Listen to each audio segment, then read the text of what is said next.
it's Michelle and we are in Shanghai. This is my friend Jennah and we are about to make a video on gap years.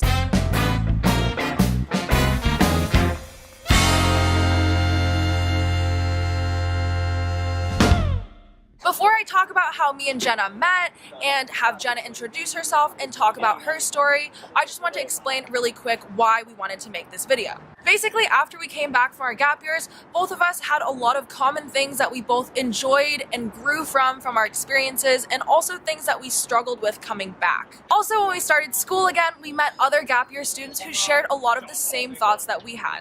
So we thought it would be cool to make a video with both of us to compare and contrast the experiences and thoughts that we had about our experiences and how it shaped life post-gap year. That way you can get a more colorful idea about what it's like to have a gap year experience if you're considering it, or if you are a fellow gapper, you can feel less alone if you've struggled with the same things that we have. So really quick on how Jennah and I met. When we were in high school, so after my freshman year and after her sophomore year, we attended the same service trip program called GLA, and we both did it in Tanzania. GLA has this thing called the Ambassador Program where they have students that attended their trips become, like the title suggests, ambassadors, and we were both a part of this program. That's basically how we got to know each other, and Jennah originally reached out to me, and after that we continued talking to each other through Facebook Messenger for 3 years.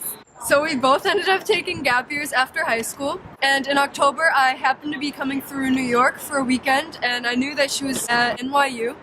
So I messaged her on Facebook and we ended up meeting up for the first time.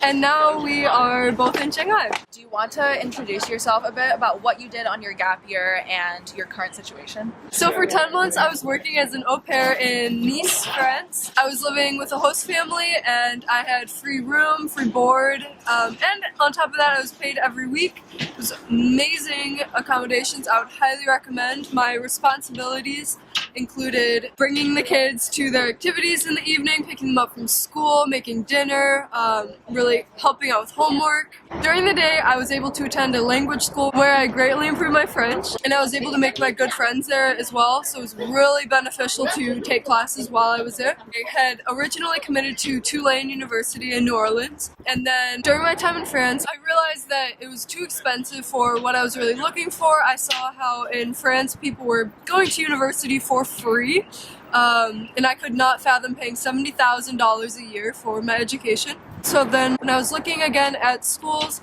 I was really taking the price tag into consideration, and then I ended up choosing a more affordable school. I currently go to University of New Hampshire, but I am also aiming to transfer, which we will talk about a little later in the video. So like I was saying at the beginning of this video, there are a couple things that me and Jennah noticed when we were talking to each other and other students who took gap years that we had in common about things that we struggled with, and also ways that we grew from our experiences. So we're going to talk about 5 of those things right now, starting from the more negatives and then going into the more positives.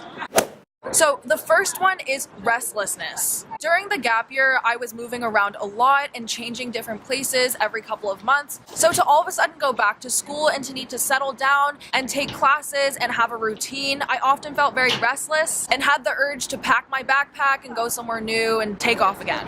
I also felt very similarly after spending a year in another country and being able to travel very frequently.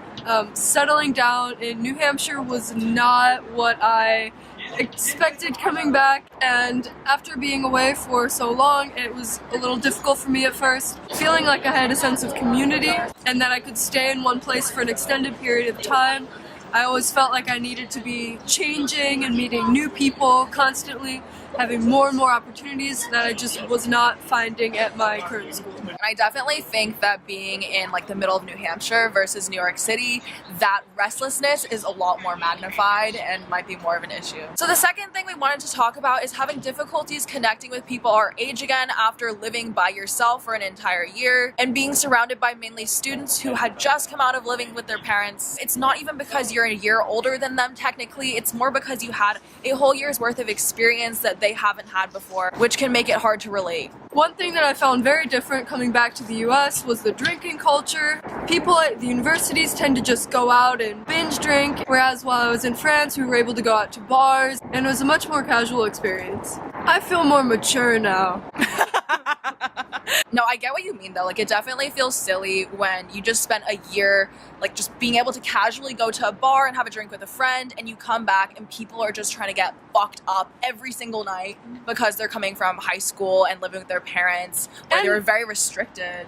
Yeah. And because it's illegal, they feel the need to hide it and drink at maximum. If it were illegal, maybe people would chill. The third thing we wanted to talk about is not being satisfied with the universities that we chose before going on the gap year. So you guys already know a bit about my story. I was already committed to NYU before I left for my gap year. And very similarly to Jennah, actually also came to the same realization that university in the United States was way too expensive. So I actually initially applied to a school in France. Like Jennah was saying, school in Europe is much cheaper, so even though the university was private, it still would have been a fifth of the price than in the US. I didn't end up getting into the school, but when I went back to NYU, as you guys know, I wasn't happy and I dropped out, and now I'm going to Minerva. So my story is slightly different. I initially committed to Tulane University, felt that it was too expensive, and it actually didn't have the major that I was intending on studying, which was environmental engineering. I looked into UNH while I was in France and found that it had a great environmental engineering program.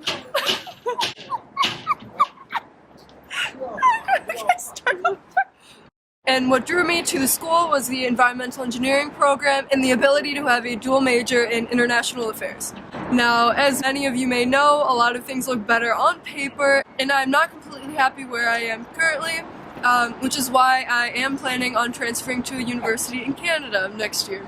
You were talking about some of the things that you hadn't considered in looking for a new university when you wanted to switch from Tulane. So what were some of those things that you hadn't considered before that you're considering now that you're transferring out of UNH? I really am now looking for more international student body. I really appreciate many different ideas, cultures, backgrounds.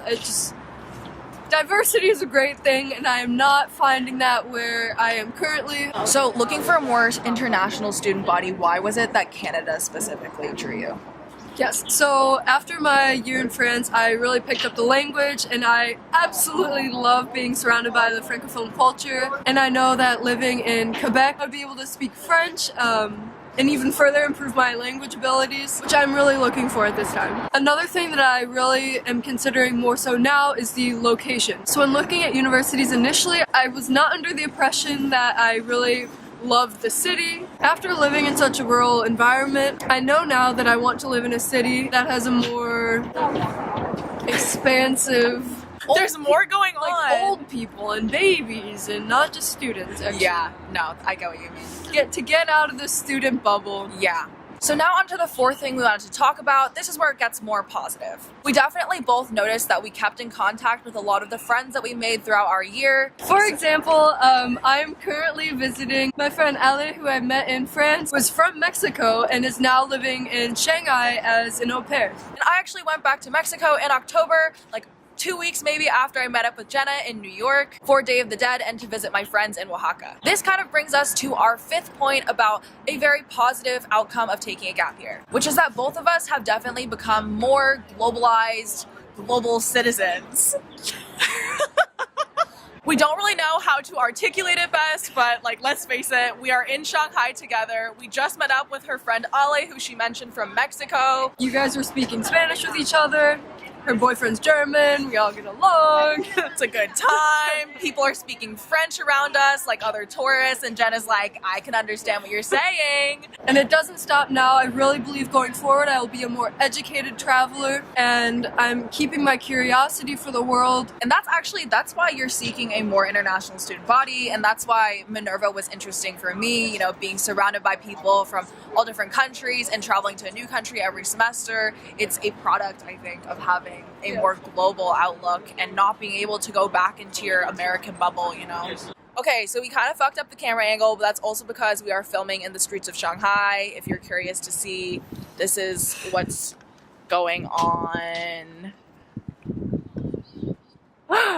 So shaky. Okay. And here are 3 beautiful buildings behind us. Yeah, so this is a situation, super good real life example about the after effects of taking a year off and going out and exploring the world. Hopefully this inspired you to take a gap year, or if you also took a gap year, made you feel less alone about some of the struggles you had and got you thinking about ways that you can turn those struggles into new opportunities to change and grow. Don't forget to come back every Wednesday for new videos. Jennah won't be here, so you guys have to say bye to her now, but I will see you guys next week. Peace out. 再见。